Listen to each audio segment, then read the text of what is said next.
Hi everyone. Today I am going to discuss about the chickenpox. First we go through the global status. In 90s, it has seen that due to chickenpox, 105 deaths have noticed or it was seen, and it was the pre-vaccination time. And between 2002 to 2007, it was reduced at around 14 deaths per year. And after the immunization was developed in 2006, a second dose was added to the vaccination roster, which really eliminates casualty. Nowadays, chickenpox related deaths are very rare. According to CDC new report, the National Center for Immunization and Respiratory Diseases, it has seen that 88% over the first 12 years and 97% of young people 20 and under, the death in these cases have been reduced since the varicella vaccine was introduced.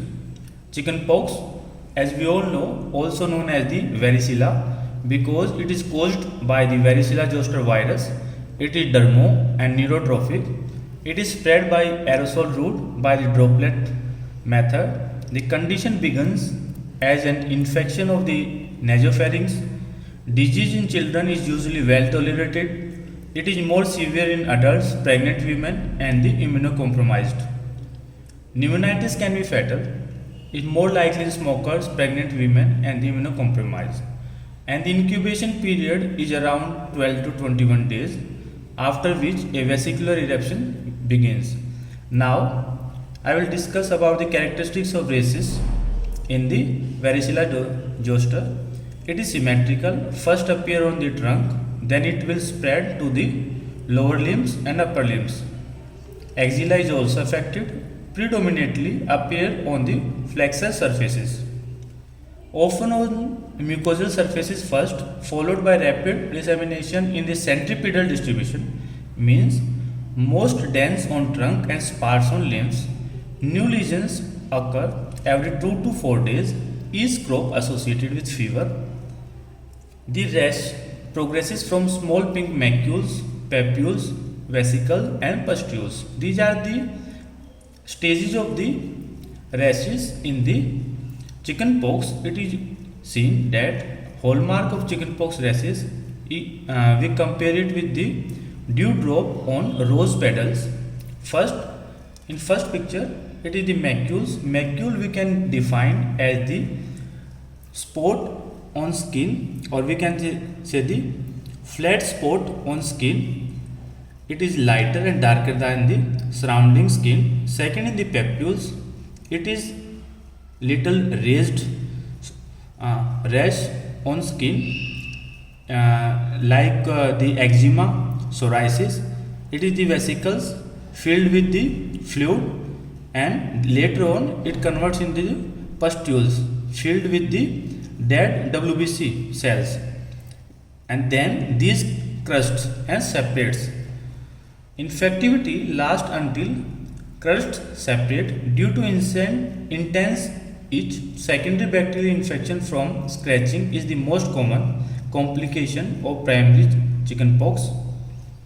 So there are the two stages of the rash. First is the pre-eruptive, second is the post-eruptive, or we can say the eruptive. Pre-eruptive, there will be the fever with malaise, and the eruptive, there will be fever, then there will be the starting of the rashes over the trunk first, then it will spread to the both upper limb and the lower limb.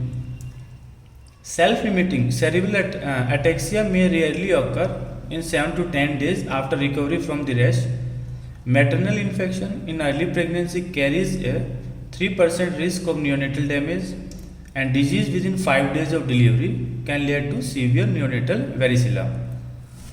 In this picture we can see in the early infection from day up to 3 days, infection of the conjunctiva or mucosa of the upper respiratory tract seen, and then there will be the lymphadenopathy, and from between the 4 to 6 days there is a primary viremia, viral infection in the liver, spleen and other organs, and between 10 to 12 days secondary viremia, and at the 14 days infection of skin appears of vesicular rashes.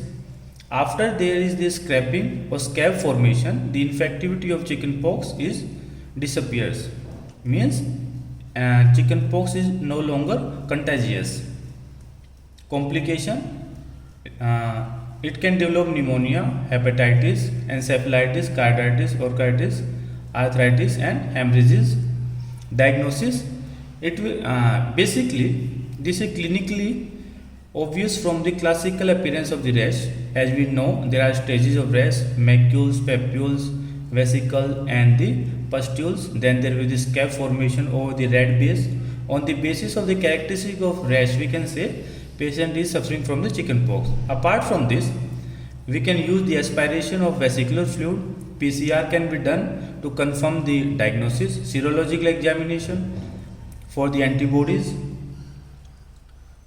As I have discussed about the varicella antigen by detection, the direct fluorescent antibody test method, PCR method, and the anti-varicella immunoglobulin G antibodies level by any standard serological assay.